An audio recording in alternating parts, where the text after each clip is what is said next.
bertemu dan mengatakan, bagaimana, apakah kamu masih berminat untuk menghitbah putriku? Maka Urwah bin Zubair pun terkejut ya. Kenapa tadi awalnya di Baitullah Ka'bah cuek sekali, padahal ini masalah hitbah yang sangat penting. Ternyata kemudian Ibnu Umar mengatakan, innaka qad dzakartaha li wa ana atufu bil bait. Engkau menyebut putriku ingin meminangnya sementara aku sedang tawaf.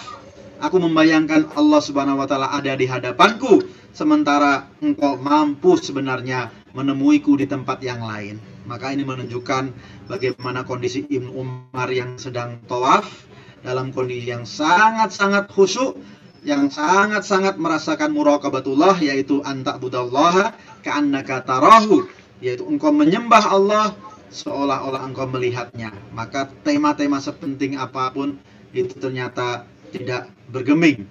Nah, ini mungkin menjadi renungan ya, sekaligus muhasabah, evaluasi bagi kita. Kadang-kadang kita ketika umroh sedang tawaf di Ka'bah, karena banyak kemudahan, ada HP, ada macam-macam, kemudian kita tidak khusyuk, bahkan mungkin sibuk mengambil gambar atau bahkan sibuk ngobrol. Ini bisa menjadi bagian dari yang kita ambil inspirasi. Nah, kemudian apa sih yang menjadi buah atau hasil dari muraqabatullah? Bagaimana kalau kita komitmen? Bapak Ibu sekalian, bagaimana kalau kita konsisten dengan muraqabatullah? Maka ada beberapa hal yang kemudian insya Allah kita dapatkan. Yang pertama tentu saja adalah kita merasakan ladzatul iman, ta'mal iman, kelezatan iman. Sebagaimana di dalam hadis, dalam riwayat Al-Baihaqi dan Abu Dawud, Rasulullah SAW menyebut ada 3 yang orang siapa mendapatinya atau menjalankannya, man fa'alahunna ta'ima ta'mal iman. Sungguh dia sudah merasakan kelezatan iman. Yang pertama adalah beribadah kepada Allah semata. Yang kedua, berzakat, menunaikan zakat harta dengan lapang jiwa. Nah, yang ketiga ini adalah yang dalam bahasan kita, yaitu man zaka nafsahu. Mereka yang mensucikan jiwanya. Seorang sahabat mengatakan, apa yang dimaksud mensucikan jiwa ya Rasulullah? Maka disebutkan, an ya'lamu annallaha azza wa jalla ma'ahu haitsu kana. Yang disebut dengan mensucikan jiwa adalah ketika seorang mengetahui bahwa Allah Subhanahu wa taala bersamanya di setiap tempat atau kapanpun juga. Maka ini menunjukkan bahwa ketika seseorang merasakan muraqabatullah, sesungguhnya dia akan mendapatkan kelezatan iman. Dia akan menemukan di dalam perasaan menghadirnya muraqabatullah itu adalah merasakan kelezatan iman, yang ini tentu saja tidak banyak bisa didefinisikan. Hanya orang-orang yang merasakan, yang mampu memahami perasaan kelezatan iman itu.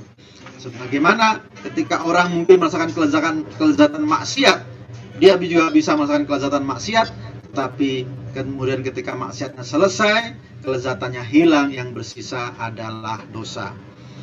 Kemudian berikutnya, apa yang bisa kita dapatkan dari muraqabatullah adalah menjauhkan dari berbagai macam kemaksiatan.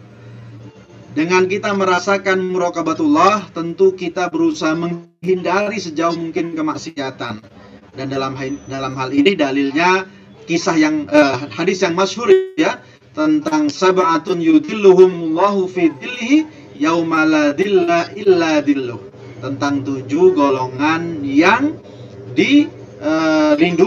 dinaungi oleh Allah Subhanahu wa taala pada hari tidak ada naungan selain dari naungannya. Nah, kita tahu ya 7 golongan tersebut. Salah satunya adalah rajulun da'athu imra'atun data mansabin wa jamalin faqala inni akhafullah. Seorang laki-laki yang digoda oleh seorang perempuan yang punya kecantikan dan dia juga punya keturunan bangsawan, lalu dia dengan jelas mengatakan inni akhafullah, sungguh aku takut kepada Allah. Maka benar bahwa ketika kita merasakan muraqabatullah, tentu kita akan menjauhi berbagai macam bentuk kemaksiatan. Apapun itu, kemaksiatan dalam konteks sebagai pribadi, hamba kepada Allah, maupun juga ketika kita bermaksiat kepada orang dalam konteks tidak jujur, dalam konteks kita melakukan satu kezaliman, maka ketika kita mengingat muraqabatullah, tentu kita harus takut kepada hal itu sebagaimana kita takut dalam masalah-masalah kemaksiatan yang bersifat pribadi. Al-bu'du anil maksiyah.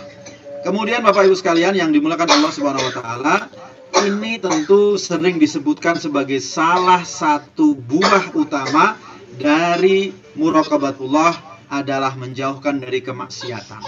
Nah, yang menarik adalah kita saja hari ini itu berhati-hati ketika tahu diawasi.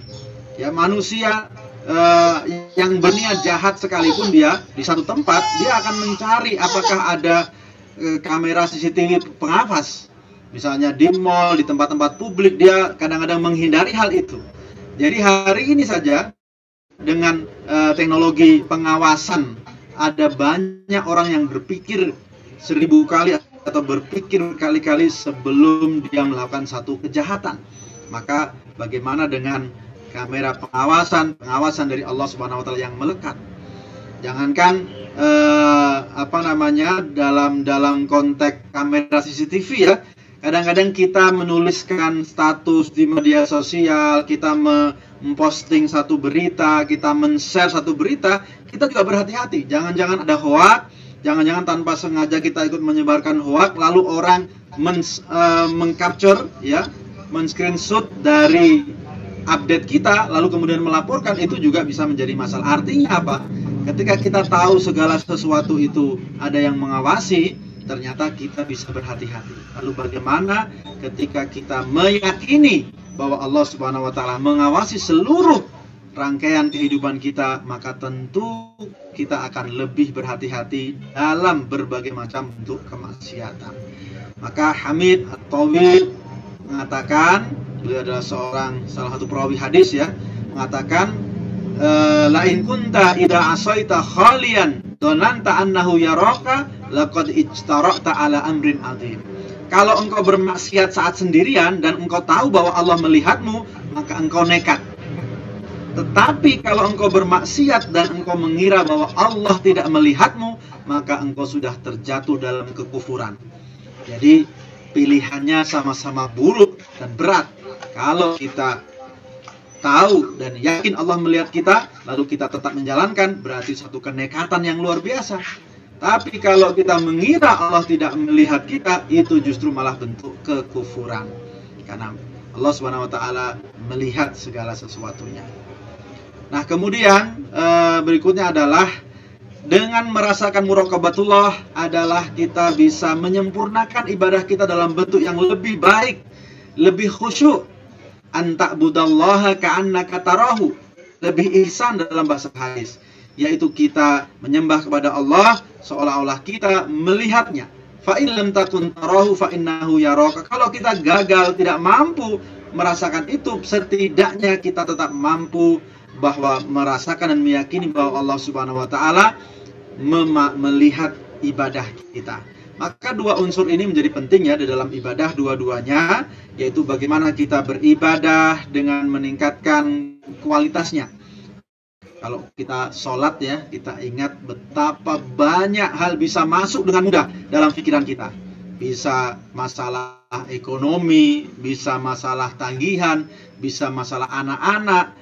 Maka ketika kemudian sholat kita tidak dalam kondisi muraqabatullah, maka bisa jadi hasilnya sholat kita tidak mendapatkan pahala yang semestinya. Kita tahu ya bahwa di dalam satu hadis disebutkan bahwa ada orang yang dia sholat bersama-sama, tapi ketika pulang dia membawa pahala yang berbeda-beda. Ada yang membawa pahala separuhnya, masih mending. Ada yang seperempatnya, ada yang 1/8, ada yang 1/10. Maka ini menunjukkan bahwa kualitas orang dalam beribadah beda-beda, dan salah satu yang membantu kehusukan adalah muraqabatullah, merasakan kehadiran Allah Subhanahu wa taala dan merasakan diawasi oleh Allah Subhanahu wa taala. Kemudian bahwa ketika kelanjutan dari yang tadi, ketika orang merasakan muraqabatullah, dia